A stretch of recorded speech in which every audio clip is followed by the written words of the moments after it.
Hi everyone, welcome to gram-gram conversions in stoichiometry.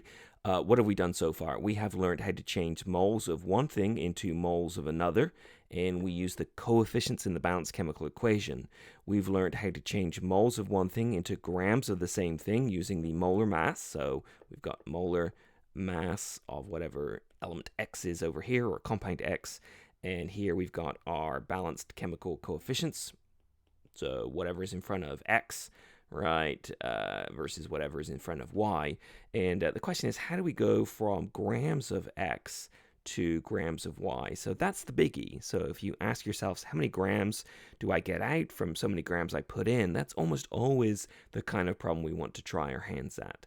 So let's go ahead and set up a problem. We're going to use Mole City as a guide, and I'm going to go ahead to a nice clean slide, and we'll work through it together. These are kind of fun, and I would say once you have a really good handle on this, this is probably one of the hardest topics we do in the class, so don't worry about it. It takes a little while to sink in. It took me forever. With some practice, it's not so terrible. So let's clean slides and try one.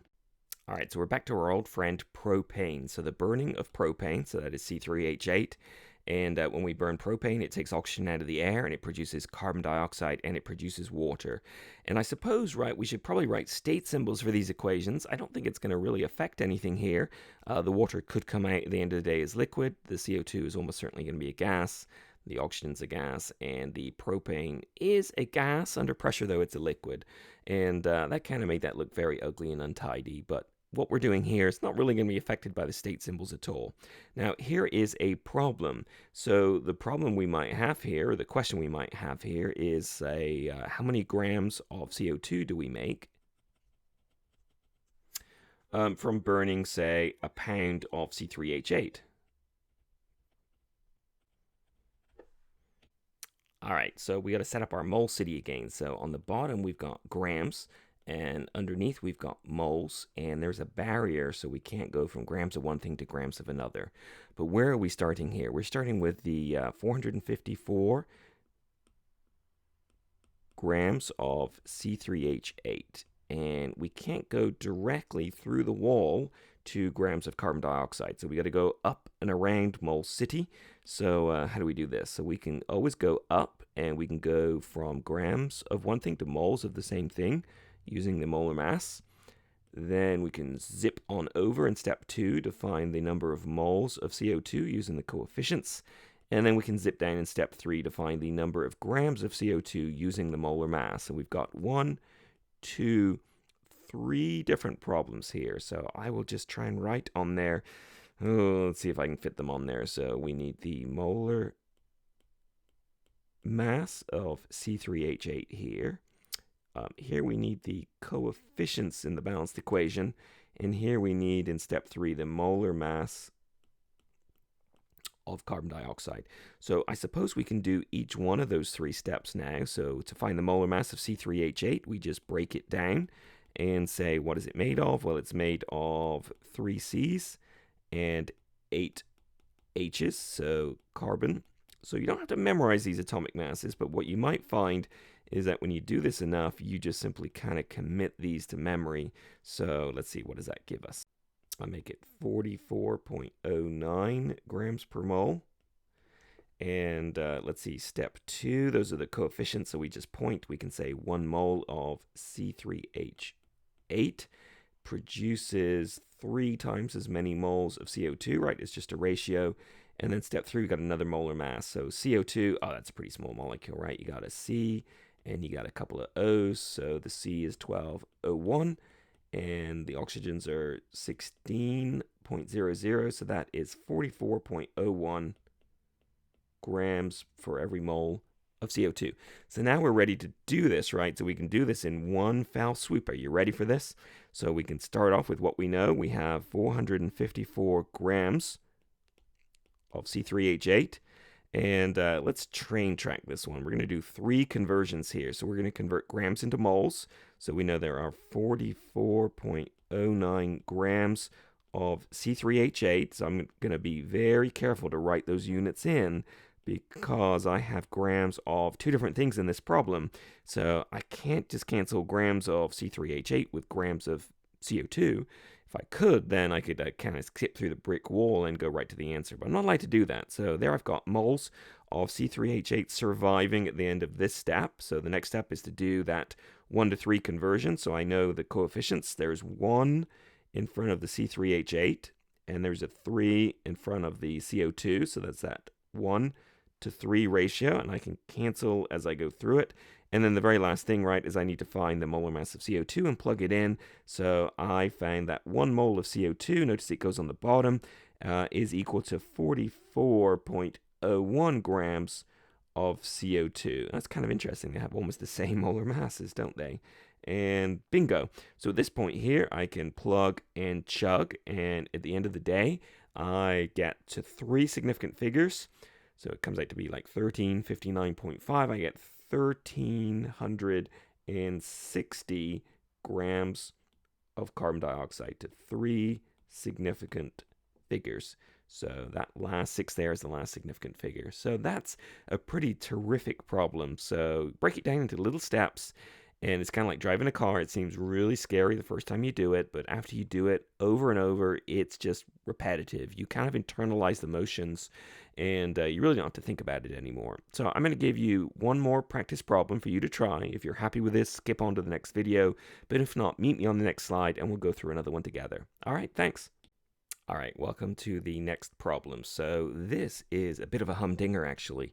So, well, if you're good at this stuff, right, then you should be able to handle it just fine. But if not, it's kind of challenging. So the question is, how many grams of iron can we make from 325 grams of iron oxide? And that's actually iron 3 oxide, by the way. So we're used to the mole city now. So on the bottom, we put the grams. On the top, we put the moles. And there's a barrier you can't get from grams of one side to grams of the other, which is too bad, because if you could do it in one step, these problems would be a piece of cake. So we know the thing we need to do, right? So we need to say 325 grams of iron 3 oxide needs to be converted to moles of iron 3 oxide. And then we need to convert it to moles of iron. And then we got to get it down to grams of iron. So it's a 3-step problem here. So we need to know the molar mass of iron oxide. Here we need the coefficients now. Okay, now it looks 1 to 1, but we haven't balanced it yet. And in the last step, we need to know the molar mass, or just the atomic mass, actually, of iron. So we can just look that up off the periodic table. That'll be pretty easy. So we need to balance it up. Let's see. This is another one of those tricky ones. There's 3 oxygens here. There's 2 here. So we know that the lowest common factor here is going to be 6. So we might start off by guessing we need 6 oxygens on each side. So we can get that by putting a 2 there and a 3 there. Okay, that works. So how many irons are there now? On the left, there are 4. We need 4 on the right. How many carbons are on the right? There are 3. We need 3 on the left. So we can balance that kind of quickly like so. And we need to find out a couple of other bits of information. So we need to find the molar mass. And the molar mass, we've got 2 irons and 3 oxygens. So let's see, that's 2 Fe's, 3 O's. I remember my O's are 16. And my irons are 5585. And if I sum all that up, I get the molar mass. And very quickly, I've already made a mistake. So that 2 there should have been a 3. So if I sum that up and I can count properly, I get 159.7 as my molar mass. So grams per mole. So, okay, that looks pretty good. And if you actually do the multiplications out, you'll go by the sig fig rule. So I think for the iron one, you get like 111.7 to 3 sig figs. And that only has 1 decimal point. So the final answer can only be written to 1 decimal point. So it doesn't really matter, because I think our 325 grams is going to limit how much we have anyway. But in case you're keeping track and keeping score, then that's why I wrote it like so. So the coefficients, that's just pointing and using my fingers. So I've got, let's see, 2 of these to 4 of these. So I can say 2 moles of iron oxide beget 4 moles of iron. And the very last thing, right, I can actually just look this right up off the periodic table. So if I look at iron Right, and I've already used it, right? The 55.85, and that is the atomic mass. So that tells me 1 mole of iron weighs 5585 grams when we take into account all the isotopes. So there we go. Now, again, don't be confused. There's 4 here, but don't worry. The coefficients will encompass the number 4. If we put the 4 down here and we quadruple it, we'll end up doing it twice, I suppose. So we don't want to do it twice. So just once will be fine. So we need to just put all this stuff together, and I'm going to have to kind of move the whole page up here. Let's see if I remember how to do that. So, okay, so I've pushed everything up, so we should be ready to go now. So let's try this. So we have 325 grams of the iron 3 oxide. And step 1 is to convert that into moles. So we already figured out the molar mass is 159.7 grams per mole. So what are the units? They're moles of iron 3 oxide and grams of iron 3 oxide. Bingo. Okay, so they cancel like so. So now we've got it into moles of iron 3 oxide, so we need to convert it to moles of iron. And again, the coefficients give us the molar ratio. So 2 moles of iron 3 oxide make 4 moles of iron.